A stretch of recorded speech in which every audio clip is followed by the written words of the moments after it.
English conversation practice. Questions and answers in English. Learn English for beginner.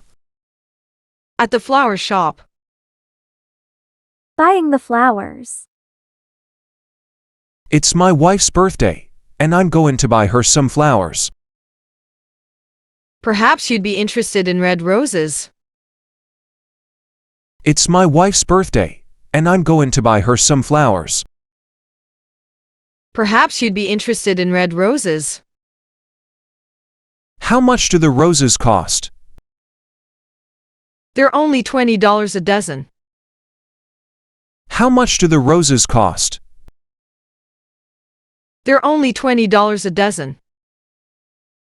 That sounds good. Since last year I paid $30. Yes, you're saving money because they're on sale today. That sounds good.